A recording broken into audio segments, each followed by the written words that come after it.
नमस्कार। चलिए आज एक बहुत ही दिलचस्प टॉपिक को समझते हैं, कंट्रोल और कोऑर्डिनेशन। यानी कोई भी जीवित चीज, चाहे वो हम हो या कोई पौधा, अपने आसपास की दुनिया में हो रहे बदलावों पर रिएक्ट कैसे करती है। आइए इस पूरी कहानी के हर पहलू को समझते हैं। तो आज हम क्या-क्या देखने वाले हैं? सबसे पहले तो हम रिस्पॉन्ड करने की बेसिक भाषा को समझेंगे। फिर हम जानवरों के सुपर फास्ट नर्वस सिस्टम और उनके केमिकल मैसेंजर्स यानी हार्मोन्स की दुनिया में गोता लगाएंगे। उसके बाद हम पौधों के अनोखे तरीकों को जानेंगे और आखिर में जानवरों और पौधों के तरीकों की तुलना करेंगे। तो चलिए सबसे पहले शुरुआत करते हैं उस बेसिक भाषा से जिसके जरिए हर जीव अपने माहौल से कह सकते हैं कि बातचीत करता है। तो होता क्या है, हर एक्शन की शुरुआत होती है एक स्टिम्युलस से। स्टिम्युलस यानी कोई भी ऐसी चीज जो हमारे माहौल में बदलती है और हमें उस पर रिएक्ट करने पर मजबूर करती है। जैसे किसी गर्म चीज को छूना या आंखों में तेज रोशनी पड़ना। और हाँ, उस स्टिमुलस के जवाब में हम जो करते हैं उसे कहते हैं रिस्पॉन्स। जैसे गर्म चीज को छूते ही हमारा हाथ झटके से पीछे हट जाता है, तो यहां गर्मी हुई स्टिमुलस और हाथ का हटना हो गया रिस्पॉन्स। है ना एकदम सिंपल। लेकिन ये स्टिम्युलस और रिस्पॉन्स के बीच का कनेक्शन बनता कैसे है? यहीं पर आता है कोऑर्डिनेशन का रोल। इसका मतलब है शरीर के अलग अलग हिस्सों का एक टीम की तरह मिलकर काम करना, ताकि स्टिम्युलस का सही और असरदार जवाब दिया जा सके। तो चलिए अब बात करते हैं जानवरों के अंदर मौजूद पहले और सबसे तेज सिस्टम की, नर्वस सिस्टम की। इसे शरीर का अपना हाई स्पीड इलेक्ट्रिकल नेटवर्क भी कह सकते हैं। देखिए, जानवरों में कोऑर्डिनेशन का काम दो बड़े सिस्टम संभालते हैं। एक है नर्वस सिस्टम, जिसके बारे में हम अभी बात करेंगे, और दूसरा है एंडोक्राइन सिस्टम, जिसे हम हार्मोन्स वाला सिस्टम भी कहते हैं। तो अभी हम फोकस करेंगे नर्वस सिस्टम पर। तो ये नर्वस सिस्टम आखिर बना किस चीज से है? ये बना है नर्वस टिश्यू से। और ये टिश्यू क्या है? ये कुछ और नहीं बल्कि नर्व सेल्स यानी न्यूरॉन्स का एक जबरदस्त ऑर्गेनाइज्ड जाल है। अब इस पूरे सिस्टम में समझिए कि दो मेन खिलाड़ी हैं। पहले हैं रिसेप्टर्स। इनका काम है बाहर से आ रहे स्टिमुलस को पकड़ना, जैसे हमारी स्किन या आंखें। और दूसरे हैं इफेक्टर्स, जो असल में एक्शन लेते हैं, जैसे हमारी मसल्स या ग्लैंड्स। हमारे शरीर में ना अलग अलग तरह के जासूस तैनात हैं, जिन्हें हम रिसेप्टर्स कहते हैं। जरा सोचिए, आंखों में बैठे हैं फोटो रिसेप्टर्स जो लाइट को पकड़ते हैं, तो कानों में फोनो रिसेप्टर्स हैं जो आवाज पर नजर रखते हैं। मतलब हर तरह की जानकारी के लिए एक स्पेशल एजेंट है। और अब मिलिए इस पूरे खेल के स्टार से, न्यूरॉन।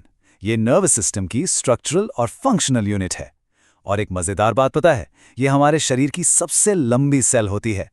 इसका बस एक ही काम है, मैसेज को इलेक्ट्रिकल सिग्नल बनाकर एक जगह से दूसरी जगह पहुंचाना। तो चलिए देखते हैं कि एक न्यूरॉन दिखता कैसा है और काम कैसे करता है। इसे एक डेटा केबल की तरह समझिए। जानकारी जो है वो डेंड्राइट नाम के एंटीना से रिसीव होती है, फिर वो जाती है सेल बॉडी में, जहां उसे प्रोसेस किया जाता है, और वहां से एक्सॉन नाम के एक लंबे तार के जरिए वो पहुंच जाती है नर्व एंडिंग तक। अच्छा, तो ये सिग्नल एक न्यूरॉन से दूसरे तक जाता कैसे है? इसका सफर बड़ा दिलचस्प है। देखिए, सबसे पहले रिसेप्टर स्टिमुलस को पकड़ता है। ये जानकारी डेंड्राइट के सिरे पर पहुंचती है, जहां एक केमिकल रिएक्शन होता है, और बस जानकारी एक बिजली के करंट यानी इलेक्ट्रिकल इंपल्स में बदल जाती है। ये इंपल्स फिर डेंड्राइट से सेल बॉडी और फिर एक्सॉन से होता हुआ नर्व एंडिंग तक दौड़ता है, और वहां जाकर ये अगले न्यूरॉन के लिए केमिकल्स रिलीज करता है। एक और कमाल की बात यह है कि दो न्यूरॉन्स आपस में पूरी तरह से जुड़े हुए नहीं होते। उनके बीच में एक बहुत ही छोटा सा गैप होता है। इसी गैप को कहते हैं साइनैप्स, और यहीं पर सारा केमिकल जादू होता है, जिससे मैसेज एक न्यूरॉन से दूसरे तक छलांग लगाता है। तो सवाल यह है कि इस छोटे से साइनैप्स में होता क्या है? होता यह है कि जैसे ही इलेक्ट्रिकल सिग्नल एक न्यूरॉन के आखिर में पहुंचता है, वो कुछ केमिकल्स को रिलीज करता है।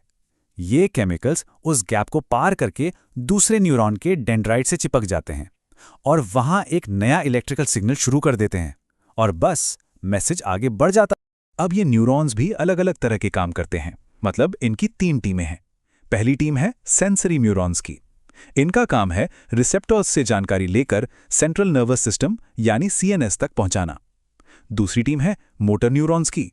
ये सीएनएस से ऑर्डर लेकर इफेक्टर यानी मसल्स तक जाते हैं। और तीसरी टीम है रिले न्यूरॉन्स की, जो इन दोनों के बीच कनेक्शन का काम करते हैं। अच्छा, एक बात बताइए, कभी सोचा है कि गर्म चीज पर हाथ लगते ही हम उसे झटके से पीछे क्यों खींच लेते हैं? मतलब इतना सोचने का भी टाइम नहीं मिलता। ये सब इतनी तेजी से कैसे हो जाता है? इस तेजी का सारा राज छिपा है रिफ्लेक्स आर्क में। ये दरअसल एक इमरजेंसी शॉर्टकट है। इसमें होता क्या है कि सिग्नल दिमाग तक जाने का लंबा रास्ता लेता ही नहीं है। वो रिसेप्टर से सीधा स्पाइनल कॉर्ड तक जाता है और स्पाइनल कॉर्ड फौरन एक्शन लेने का ऑर्डर मोटर न्यूरॉन को दे देता है। दिमाग को तो बाद में पता चलता है कि हुआ क्या, इसलिए ये रिएक्शन इतना तेज होता है। तो अगर हम देखें, हमारे शरीर में 3 तरह के एक्शन होते हैं। पहले है वॉलंटरी एक्शन, मतलब वो काम जो हम सोच समझकर अपनी मर्जी से करते हैं, जैसे बात करना या चलना। दूसरे हैं इनवॉलंटरी एक्शन, जो अपने आप होते रहते हैं, इन पर हमारा कोई कंट्रोल नहीं होता, जैसे दिल का धड़कना। और तीसरे हैं रिफ्लेक्स एक्शन, जो अचानक होते हैं और इन्हें हमारा स्पाइनल कॉर्ड कंट्रोल करता है। और हाँ, इस पूरे नेटवर्क का जो मेन कंट्रोल सेंटर है, जो बॉस है, वो है हमारा ब्रेन। ब्रेन और स्पाइनल कॉर्ड मिलकर बनाते हैं सेंट्रल नर्वस सिस्टम। और ब्रेन के भी अलग अलग हिस्से हैं, जैसे सेरिब्रम, सेरिबेलम, ब्रेन स्टेम, और हर हिस्से का अपना एक खास काम है, सोचने समझने से लेकर बॉडी का बैलेंस बनाए रखने तक। तो ये तो थी बिजली के सिग्नल्स की कहानी।